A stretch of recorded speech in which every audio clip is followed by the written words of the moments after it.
Why choose a Sleep Number smart bed? Can I make my side softer? Can I make my side firmer? Can we sleep cooler? Sleep Number does that. Cools up to 8 times faster and lets you choose your ideal comfort on either side. Your Sleep Number setting. And now, during our Black Friday sale, save 50% on the Sleep Number limited edition smart bed. Plus free home delivery when you add a base. And Cyber Monday. To find a store near you, visit sleepnumber.com.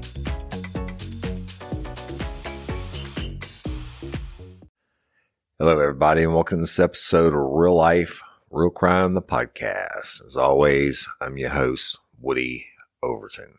Today, continuing Justice for Hailey, y'all. So important that you go back and not only listen to the first episodes, but share. Continuing to get more and more attention, which is what we want. And by the time I get done telling the story, I think it'll be somewhat viral, and we're going to do our call to action. Okay. So up until this point, just a real quick summary. The very first episode, you heard the 911 call. And today we're going to be talking about the guy that made the call was Austin Meeks. And then you heard from the family. Second one, you heard from the young rookie cop. Then we heard from the family. He's at the scene. You know, it's a lot of pertinent information, especially about the first responders that got there before the cops did, being the fire department and the paramedics, okay? And what they did and where they found the shotgun and where Hailey's body is lying. And the fact that they picked up the shotgun, ejected the shell out of it, and took it outside.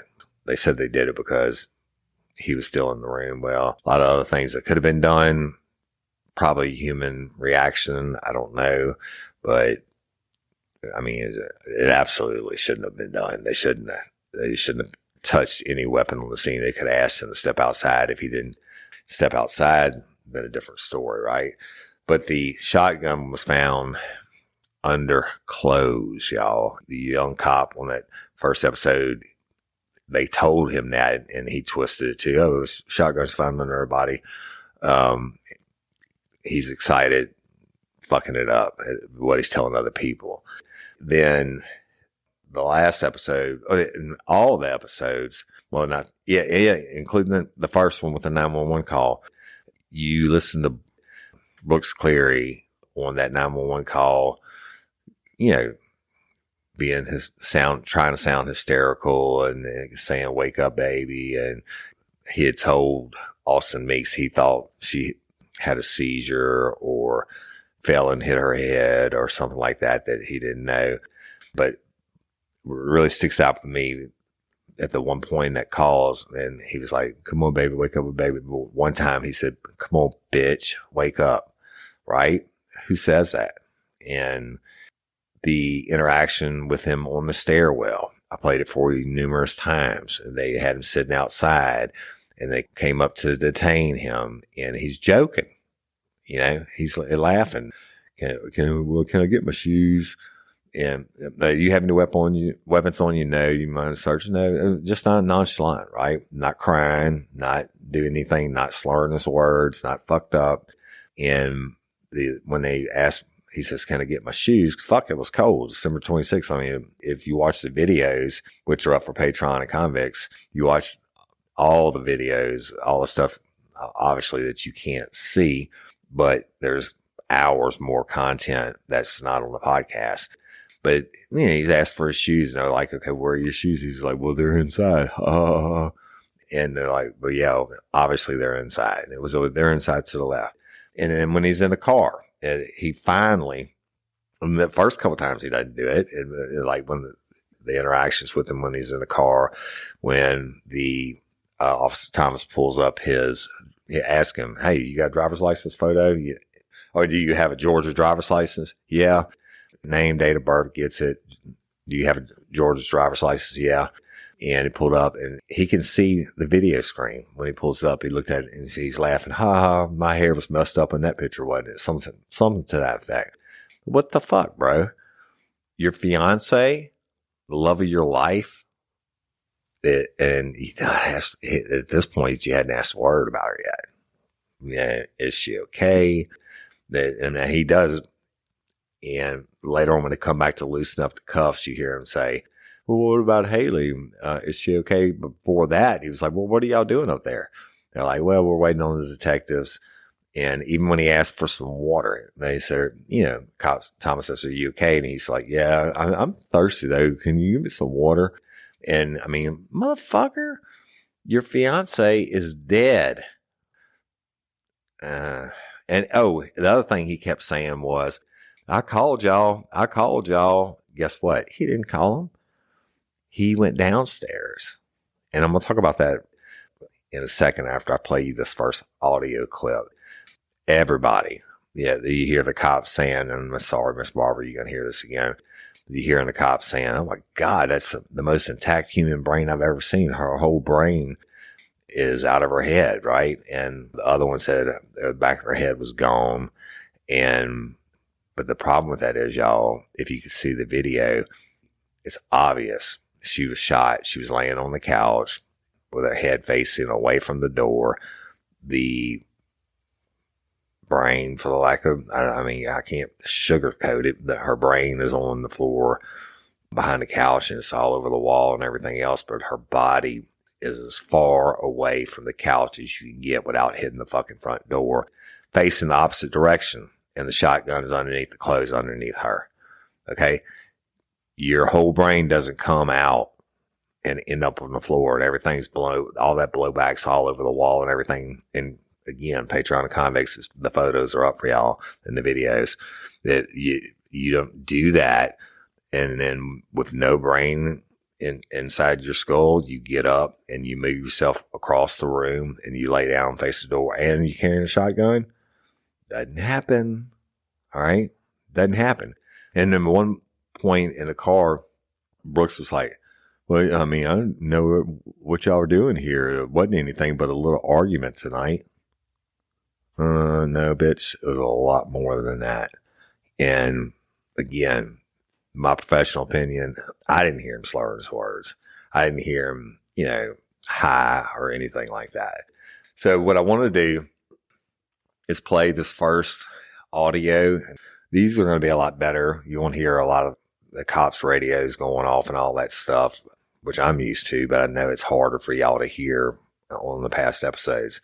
These 3 audio clips I'm going to play for you are all taken in interrogation rooms at the police department. All right. And the first one is going to be Austin Meeks, the young man who called in because Brooks Cleary came downstairs, was banging on the doors, asking for help. So I'm going to play this again. If you haven't listened to it, I don't want to play the whole 911 call over again. Go back and listen to the very first part of the very first episode of Justice for Hailey. So Austin Meeks is in the police station interrogation room, and if you are a Patreon convict, you get to see the video. They have him in there for, I think, 6 minutes and 30 seconds he's sitting in there waiting on the detectives before the detectives come in and start to interview him. And that's where I'm going to start playing the audio for you, and then we'll talk about it afterwards. You're not coughing or have COVID, do you? No.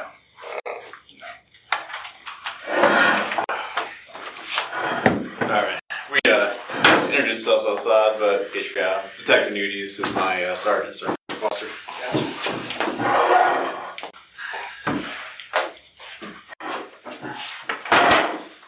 So, when I asked you questions before, I just recorded this little thing outside, so obviously it's not ideal. Right. What we're going to do in here, just so we have a clear, concise statement. Yeah.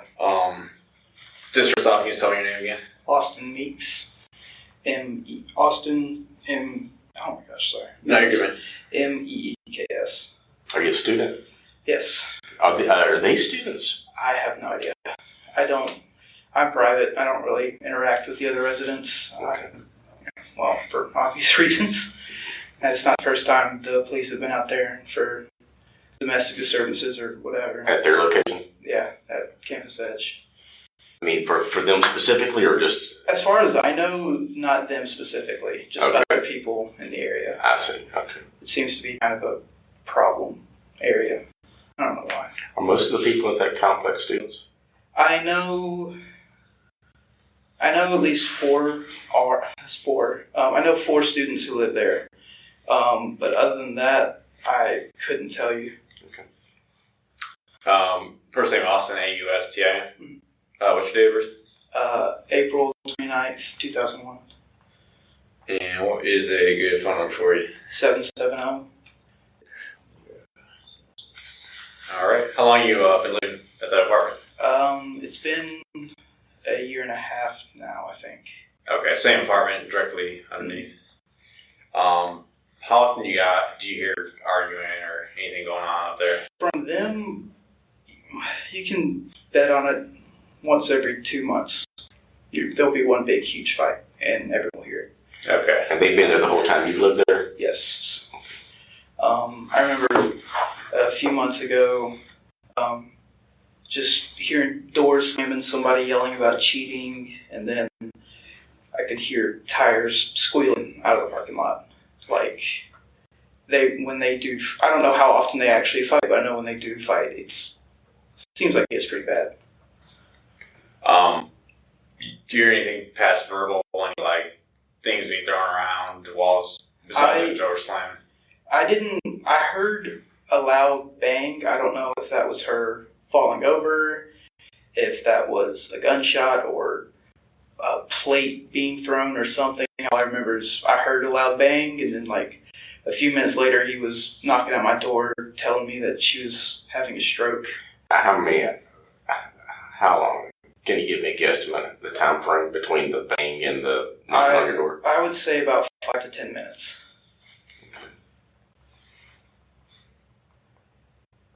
Did you hear anything after the bang? Just him coming and knocking on a bunch of doors. What's your impression of what happened tonight? At first, I genuinely thought she just had a stroke, or was overdosing, because when I walked in there, it looked like a drug den. But From what kind of drugs? I have no idea. There's no telling. Did you smell anything? Just blood. But that was the first thing that hit me. So when I walked through the door, first thing I noticed was how filthy the apartment was with stuff all over the floor. And then I noticed them, and I went over, was on the phone with 911, was trying to get her to help me roll her over. Where was she? Was she on the couch or on the floor? On the floor, right in front of the counter space. Okay.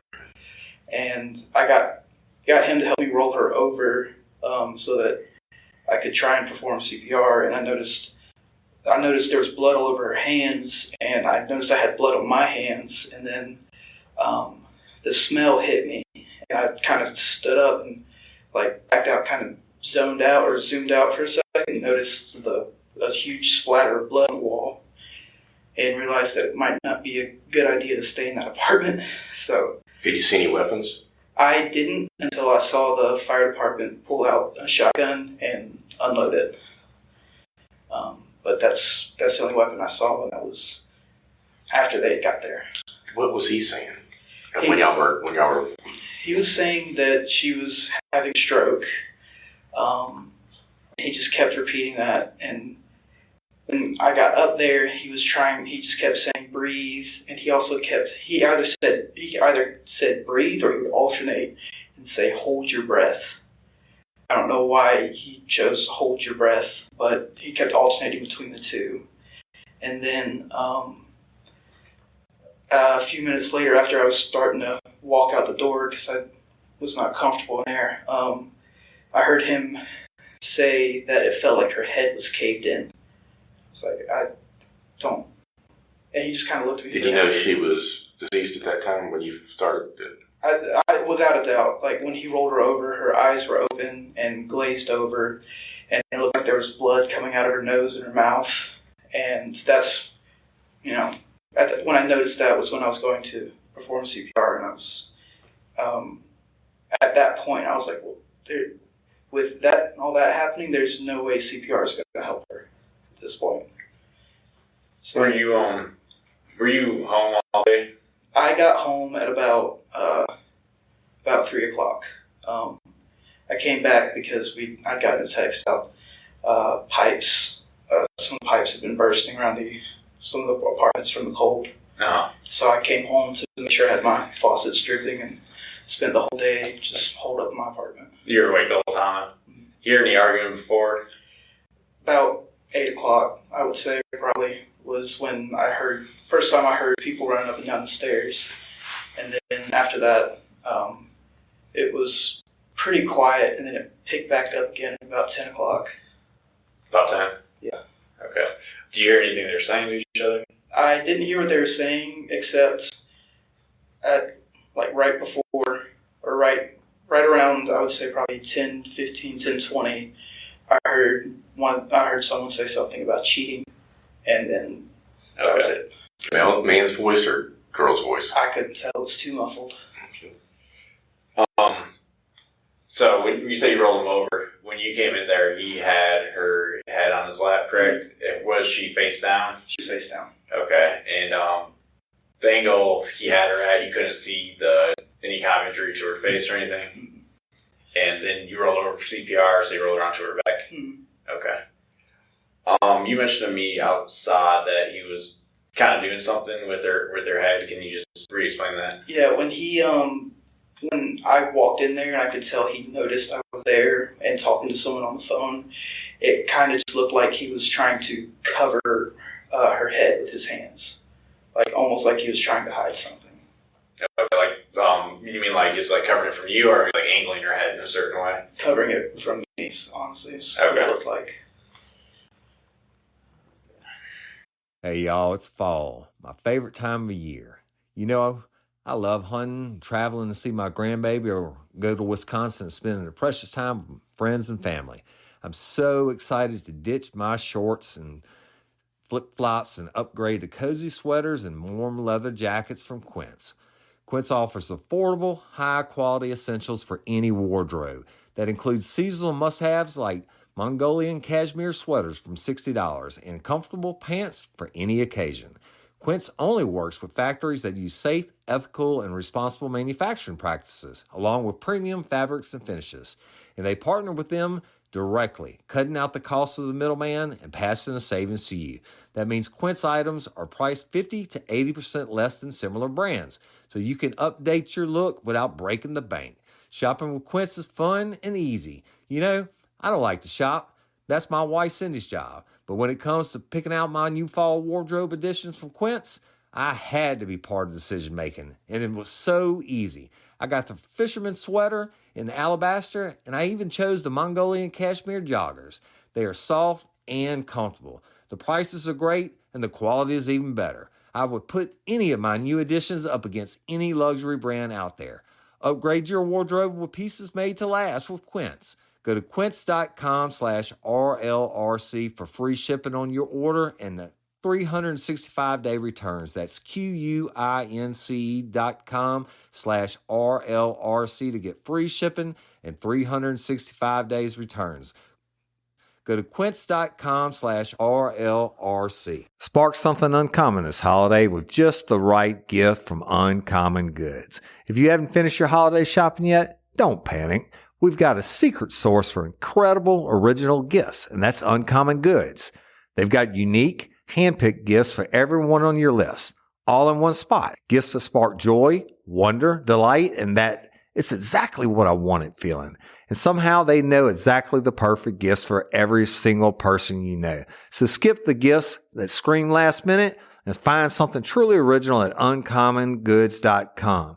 I love the 12 days of gourmet nuts, y'all. Holy smoke, they're good. Each one of these packages contains 2 ounces of reusable container and has a different flavor of melty nuts in it to indulge in. Salted pistachios, honey sea salt almonds, cranberry nut blend, coconut curry peanuts, salted cashews, smoked almonds, butter cinnamon pecans, fireside trail mix, deluxe nut mix, sea salt walnuts, taproom nuts, salted corn nuts, and each flavor is shrink sealed for freshness in its own reusable tin, and the collection is beautifully packaged in a ready-to-go gift box. So when you shop at Uncommon Goods, you're supporting artists and small independent businesses. Many of their handcrafted products are made in small batches, so shop now before they sell out for this holiday season. Uncommon Goods looks for products that are high quality, unique, and often handmade or made in the U.S. For holiday hosts and hostess gifts to the coolest finds for kids, for everyone from book lovers to die-hard sports fans. Uncommon Goods has something for everyone, not the same old selections you can find just anywhere. Looking for a gift? You don't have to worry. Getting lost in the mail? Uncommon Experiences are more than virtual classes. There are unexpected opportunities to have fun and connect in new ways, from tarot card reading, lunar astrology charting, cooking and mixology classes, crafts, gardening, and so much more. And with every purchase you make at Uncommon Goods, they give $1 to a nonprofit partner of your choice. They've donated more than $3 million to date. To get 15% off your next gift, go to uncommongoods.com/RLRC. That's uncommongoods.com/RLRC for 15% off. Don't miss out on this limited time offer. Uncommon Goods, we're all out of the ordinary.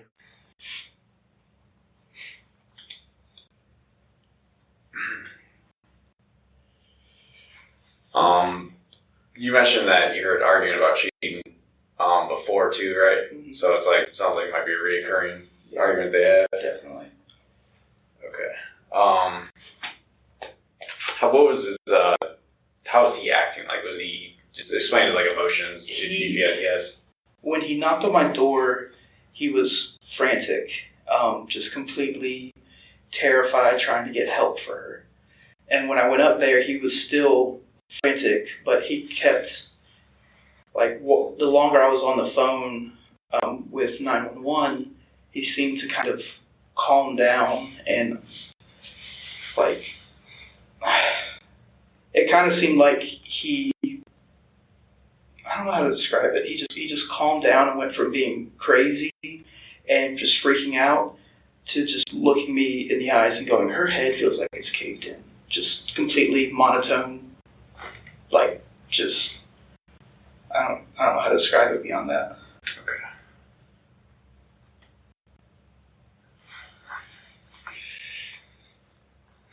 And then while y'all waited, were you with him the whole time waiting on the ambulance and everybody? I was up there for a good portion of the time until, like I said, I noticed the blood, and there was probably about 2 minutes where he was up there alone before the fire department got up there.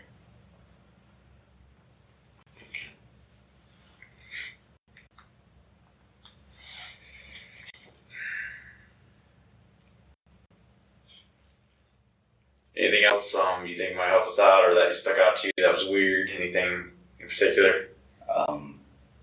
Not really. Just other than the fact that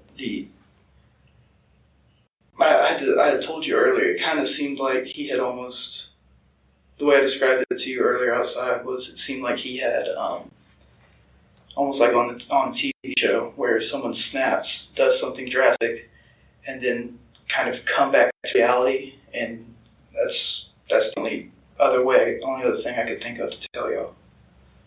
Okay. So it really did seem like he just went crazy, and then all of a sudden just like almost like he shifted personalities, as weird as that would be to say.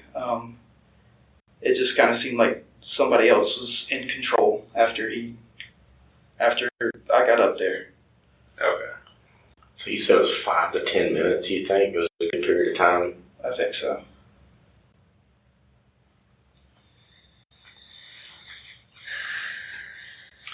All right, we got his phone number and everything. Yeah. If we have any questions, thank you for coming in. Yeah, I if we have any other questions, we'll give you a call. Yeah. And you really had no interactions with him in the last year and a half that you've been with him? That was the first time. Is that the first time you met him? That's the first time I met him. I might have met her before, about a month ago. I was coming back to my apartment late at night, and she was trying to get up the stairs, and it was like, it seemed like she had like a gimpy leg and just couldn't really walk too well. And I was trying to get her to allow me to help her with what she had in her hands to get up there, but I think that might have been her. I'm not sure who all got it. All right, thank you for coming in and giving us a statement. Thank you, Tom.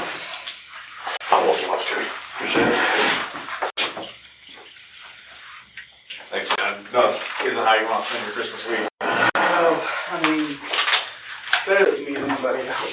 My whole family's in their college days. I don't know this shit. So you seem pretty composed on it all. Yeah.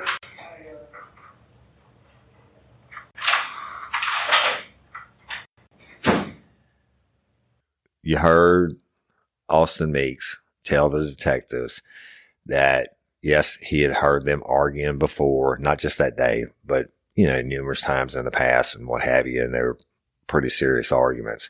But that day, he heard them arguing around 8 o'clock, 8:30 or something like that, and he said it was a bad one. He heard something about cheating, and he couldn't be sure who was cheating, the male or the female. He just knew he heard that. And then if you remember in the second episode, when they were talking to the apartment manager, the leasing agent, she had actually heard their 8:30 argument, and it was bad enough for her to go over there and say, hey, if you don't quit, I'm calling the cops. Right. And then after that, on the last episode, you heard the interview from Buck. And the reason I played that is because after the leasing agent goes over there and basically separates them or gets them to stop fighting, I guess Hailey kicked him out. That's what he told Buck. And he was like, hey man, you good? He's like, yeah, she kicked me out. We were fighting. She kicked me out. I'm good, whatever. Right. But at some point, sugar turned to shit, because around 10 o'clock, Austin Meeks hears him going at it. Or he didn't hear him going at it. That's the kicker. He hears the loud bam. And he said, man, I don't know if it was a shotgun noise. He said, but it was loud. And I'm paraphrasing for him. He said it was loud. And then he said it was about 10 minutes later that Brooks comes downstairs and is frantic, banging on the doors. Help me, help me.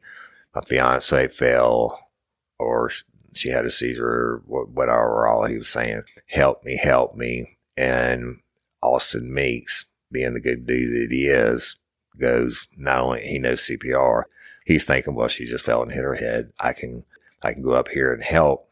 And then even he told the 911 dispatcher, it looks like a fucking murder scene in there, right? But let me ask you this.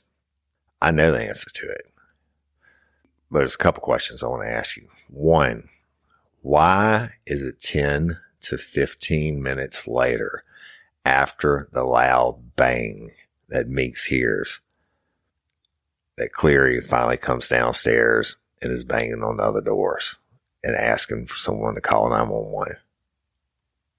Why is it that long? Well, I already told you her body was not where she was shot. Okay. No way in hell. If you could see the pictures or the videos, you would know that. I'm telling you, it couldn't be any further away. All right. So that's 10 to 15 minutes after she's shot. Crickets. And then he's downstairs banging and hollering and hooping and trying to get attention. Okay. That 15 minutes, you could change clothes.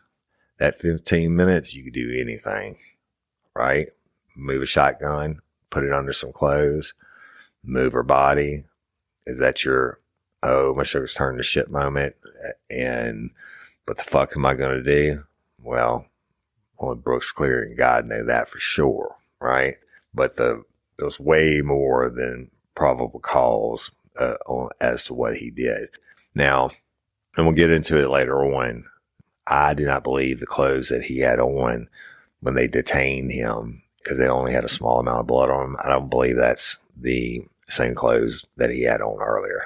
And I think they should have asked. And they probably could still go back and do it, but we'll get to that in the call to action. They should have asked Buck, what was he wearing when he was sitting on the staircase? They should have asked the leasing agent, what was he wearing when you stopped them from having the argument earlier? Right? Kind of Captain fucking obvious to me, but I'm playing armchair quarterback. But here's the real kicker. Riddle me this, Batman. why in the fuck do you have to go downstairs to get your neighbors to make a phone call when both yours and Hailey's cell phones are available? Why? Figure it out. And then we'll work on that a little bit more in a little while. Okay, you can see where I'm going with this. You can see how I'm setting it up. All right, now I want to play you another interview, and this one is about 9 minutes, and it's with Dana Delay and video. I'm going to play you the audio of the video, and this is the first responder. I think Dana was actually the third first responder, being a paramedic or fireman through the door, but he's the one when he's looking at Hailey's body and Brooks is sitting there legs crisscrossed beside her body. And he's the one that sees a shotgun barrel sticking out. Okay. And I'm going to play this audio for you now.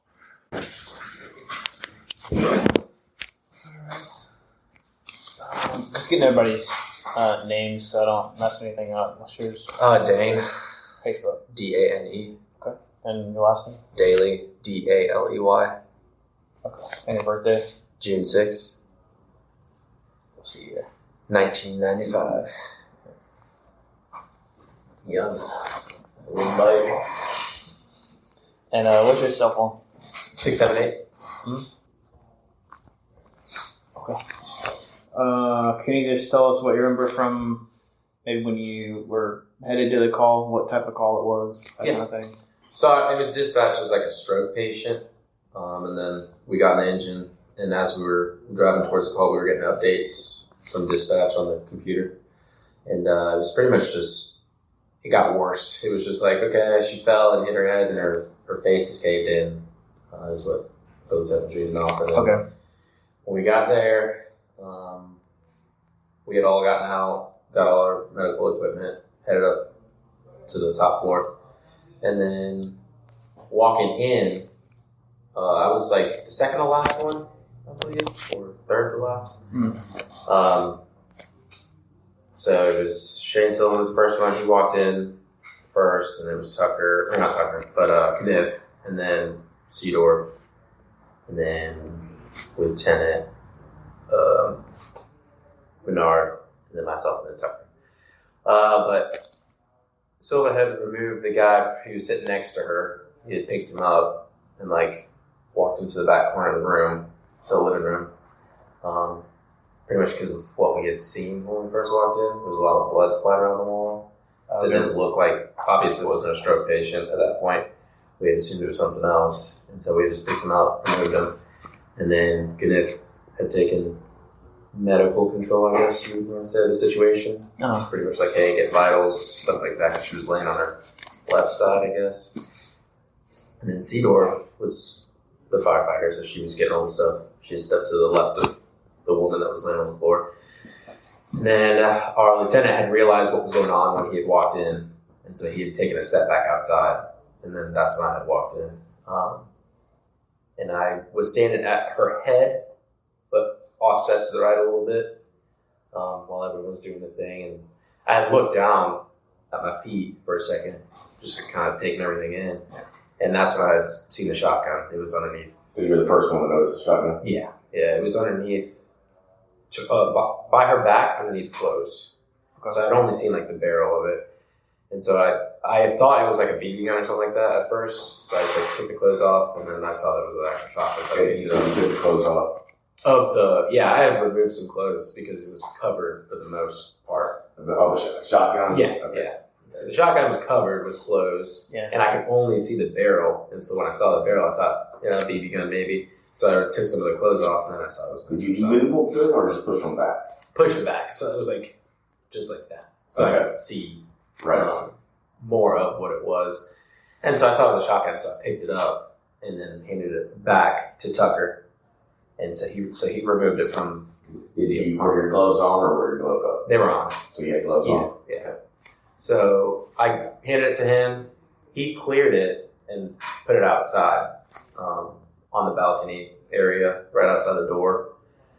And then after that, I just went to doing my normal duties, assessing her and figuring out what was going on. And that's when we had noticed like more of like brain matter, skull pieces, and the blood splatter. It was not a stroke patient at that point. So, and after that, we pretty much called it. We put some pads on her, the AD pads, asystole on the monitor. So we called it at that point. I mean, she didn't have a brain. So, Okay. Yeah.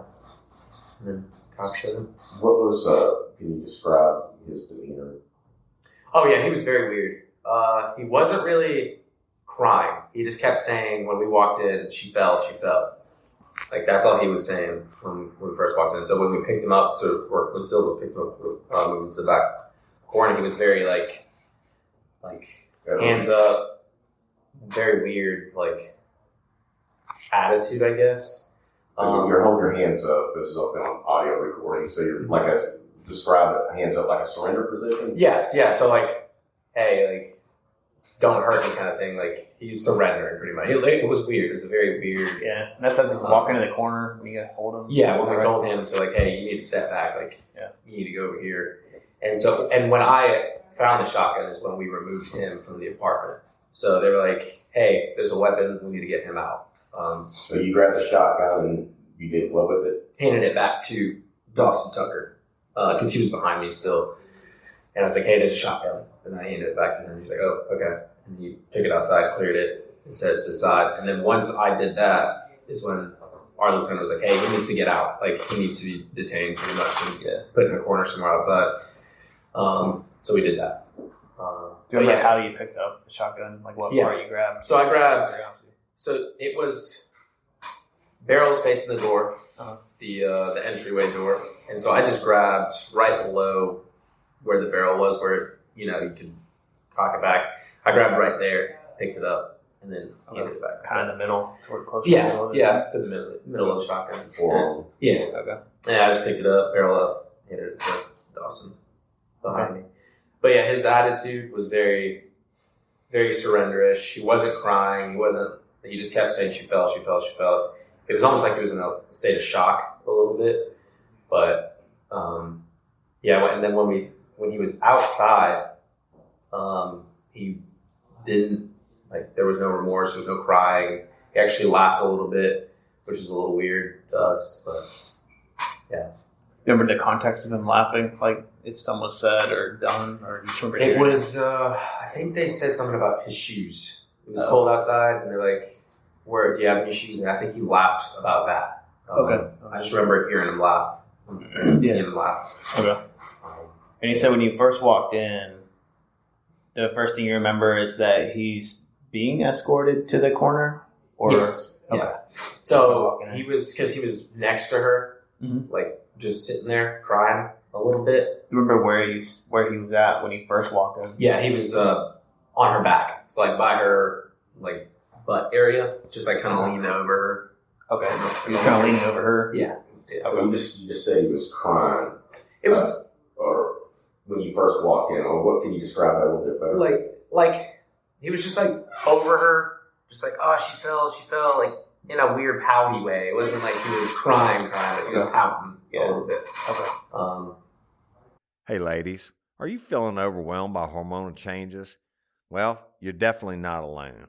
There are more than 1,000 hormone disruptors living in our environment right now. It's in your food, your water, the air you breathe, the clothes you wear, your skincare products. They all mess with your hormones. Then there's the natural hormone changes your body goes through, premenopause, menopause. And while it's a natural process, it doesn't mean you have to suffer through it. The good news is you don't have to suffer through it anymore, because now you have Hormone Harmony, a formula made only with herbal ingredients that are shown to reduce hormonal symptoms in women of all ages. Hormone Harmony is not just a hormone support and supplement. It's become a phenomenon. Women can't stop talking about it on social media. A bottle of Hormone Harmony is sold every 24 seconds. And the biggest benefit? Well, my wife says it makes her feel like her own self again. And that's what women mention over and over in the reviews. And there are over 30,000 reviews for Hormone Harmony. And for a limited time, you can get 15% off your entire first order at happymammoth.com. Just use code RLRC at checkout. That's happymammoth.com and use code RLRC for 15% off today. That's happymammoth.com and use code RLRC. Hey y'all, let me tell you about Gobble. All Gobble meal kits are pre-prepped. That means less work for you and less waste in your kitchen.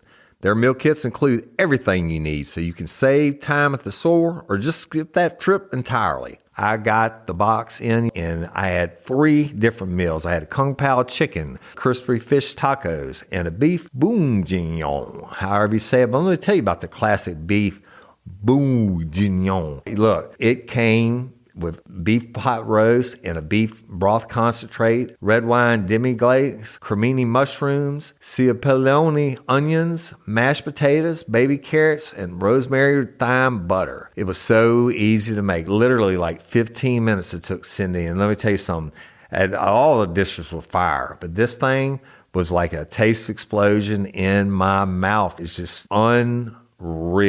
We've got to spend more time together and more time doing the things we love because everything came in this one single box right to my door. So see what a difference Gobble will make for your household. Right now, they're offering my listeners a fantastic limited time deal. You get $120 off across 4 boxes plus free shipping and free cookies. And let me tell you, those cookies, I ate one that was sin baked and it was delicious. Go to gobble.com/real life. That's GOBBLE.com/real life for $120 off your first 4 boxes.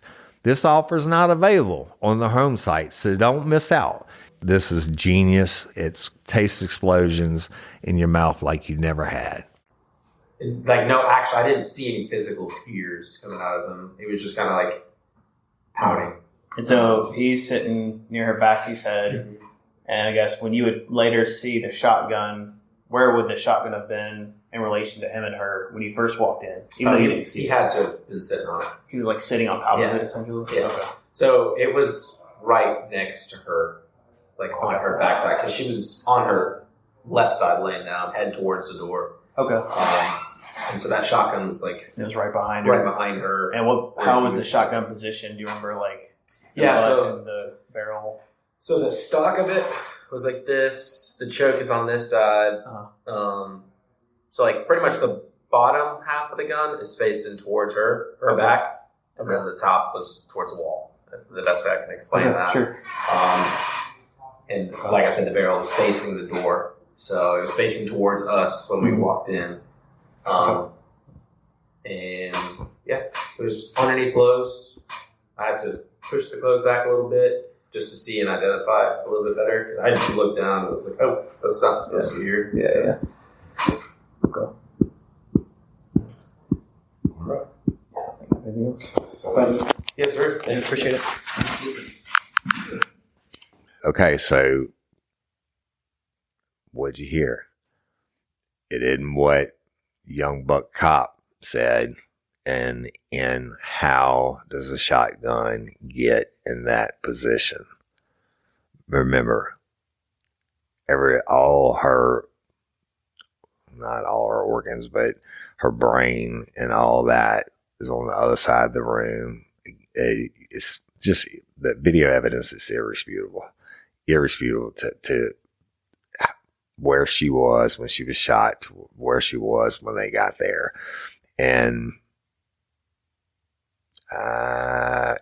they even talk about, his demeanor, etc. So listen to it, and it sets up this next audio that I'm going to play. This is Dawson Tucker, and I'll let him tell you what he did. And again, he's a paramedic or firefighter that was there before the cops were there. And so listen to it now. I'm just gonna get your name and everything. Make sure I have it right. What's your first name? Dawson, Dawson. And your last name? Tucker, Tucker. What's your birthday? 7/1/2001. And your cell phone? 404. Do you just want to tell us what you remember from, I guess, the call type when you're getting in the truck? Yep. I guess, what do you remember? So we heard possible stroke, and the truck was I was on truck 52 that day. You know, we trade off calls, so we were going to pick one up for him. And came in as possible stroke, and then all of a sudden updated to possible head injury, to, hey, there's blood everywhere. So we were kind of on edge going in, not really knowing what we were getting into. But so we made it down, ran emergency, ran down to Hudson Road, near the apartments. I remember engine going up first. I was towards the back, third story. So we were heading up. There was a couple neighbors out, figuring out what's going on, 4 below. But walked up, I remember Nard going in, grabbing Seedorf and Kniff, and I was just standing at the threshold and kind of realized what was going on as the guy who was in there, he backed up and was kind of standing over her, from what I remember. Shane Silva told me to go to the corner, and Daly ended up finding the gun. And since he was in the room with the gun, he decided to take it. He handed it to me. I went outside, emptied it. I was wearing gloves. Emptied it. I set it off to the side, and the single shell that was in there off to the side. Was the shell? What would describe the shell? What it looked like? 12 gauge, been used. It had been expended. Yes, sir. Been fired. Yes, sir. How many times did you rack the shotgun? Twice. Once to clear it, and then one to make sure, and then I checked the tube. Was there another round in there, or No, sir. just only one shell in there? Yes, sir.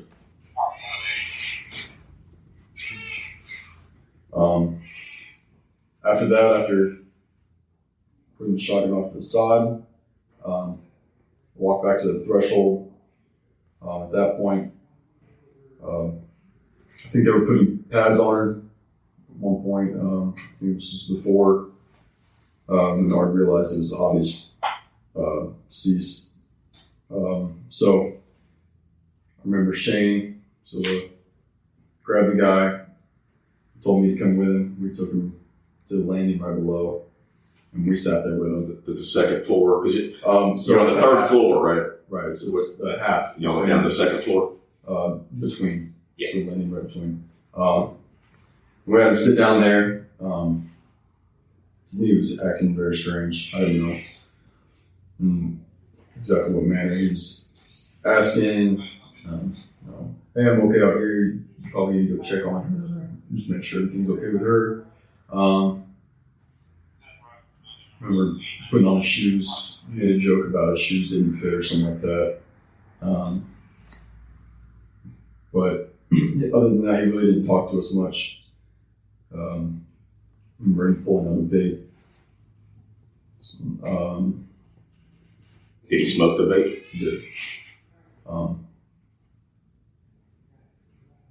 But wasn't much communication with us. Just kind of had him sit off to the side and he stood close by just in case something happened. Okay. So PD got there fairly quick. Told them everything we had there, and they took him. And then we went up to grab all of our stuff, and from there.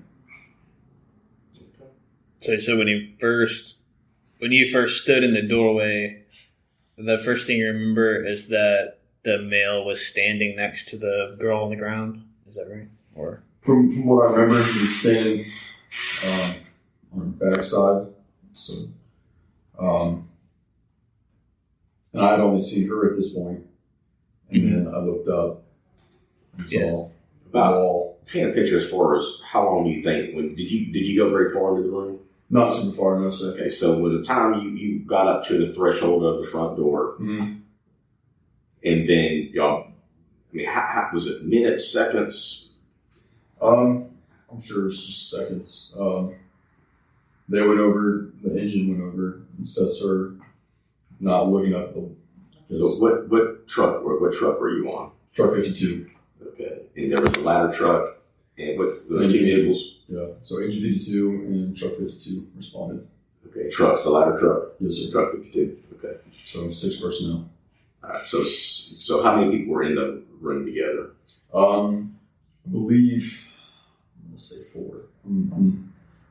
Because I believe me and Shane Silva were out. The rest of them were so either at the threshold. So the total officer or fire that responded to the scene was 6. Yes, sir. Okay, 6. Okay. So you just remember he was standing when he first got there, and then was shortly after that was told to go in the corner and went in the corner. Right, until we figured out what was going on. Right. Said, hey, get away in the corner over there. And then the next thing he kind of recalled was being handed the gun, right? Yeah, I was handed the gun, racked it, put it off to the side along with the shell. Shane ended up grabbing it from the corner and we went outside. It was me and Shane. Yeah. With the guy. So. Okay. Do you remember if the guy said anything like the whole time? You said a little bit about shoes and stuff. Anything before that you remember, or? I don't remember much. Just something about, hey, she hit her head or something, and you should probably go check on her. Okay, he was saying that kind of stuff. And all I said was, hey, they got that. We're gonna go out here. Okay. Do you remember his behavior or mood or anything like that, or mannerisms that he had? For what was going on, it didn't seem like it should match. Like his demeanor wasn't. How would you describe it, though?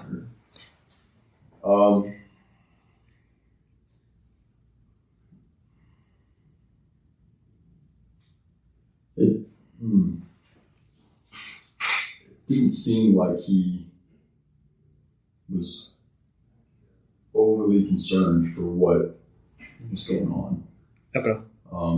Whether that was so, like, shock seemed or relaxed, maybe.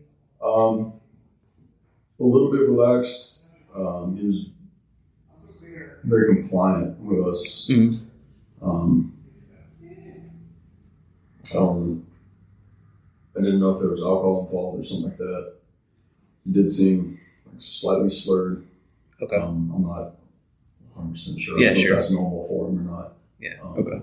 He was kind of slurring his speech. Slightly, not much, Yeah. just slightly. But he didn't talk to us a whole lot. But as far as mannerisms go. And is he the one that made a joke about his shoes not fitting? Or yeah, he told us to grab his shoes. We grabbed his shoes, and he made some joke about them not fitting. Okay. And he was smoking his vape. Yeah, we had him sit down on the landing, and he was reaching for his pockets. So that's when I was pretty overly cautious, and I saw him put a vape in his hand, his vape. And he started smoking. Okay. Mm. Was there any particular smell to the vape? No, I assumed it was just one of those little nicotine. But you didn't smell anything that was distinct? No, sir. All right. Yeah, I think that's it. Appreciate it. Thank you. Okay, y'all. So Tucker gets the shotgun and he racks out the shell, takes the shotgun outside. That is a huge fucking problem for a detective. All right. You want your shit undisturbed. You don't want a defense attorney to have any way, whether they're wearing gloves or not, it doesn't fucking make a difference. The weapon was moved, and I'm not throwing shade on a dude. Can't say what I would do if you're looking at a dead body and you know the gun's been fired in the room, but he did it, and they cleared it, and they put it outside. And on the third part, you hear, I think, Officer Thomas telling the other person before they turned the mics off that the detective, I think his name was Foster, said Foster's mad. Why is he mad? He said because they moved the shotgun, right? And all of these again were at the police department. Now I'm going to skip backwards on the next episode because I had Brooks Cleary where he's to the interrogation room and he's going to be talking to the detectives. The officer brought him up, uncuffed him, and now he's sitting in the interrogation room. And it's really, really, really, really going to get dramatic next week when I start playing the interviews, and they're crystal clear of Brooks with the detectives and what he says and what happens. Okay. So Hailey's birthday was November 23rd. Happy heavenly birthday, sweetie. And hopefully next one we'll have him convicted for your murder. All right. And y'all, it's so many twists and turns to the story. We have so much more audio. You're not going to believe, you're just not going to believe why he's not serving life for murder. All right. But we're going to get into all that. And thank you for liking and listening and sharing. I think Leah Marie has got everybody started. Miss Barbara said that Hailey's favorite thing were like sunsets and sunrises. And so people are sharing, taking pictures and sharing that with hashtag Justice for Hailey. We used to do it every Friday for Courtney. Courtney Coco, people would wear pink and stuff like that. So instead of her favorite color, we're doing Hailey's favorite scene or image. And she took numerous herself that Miss Barbara sent to us. And again, our hearts go out to the family. But lifers rule. Y'all share.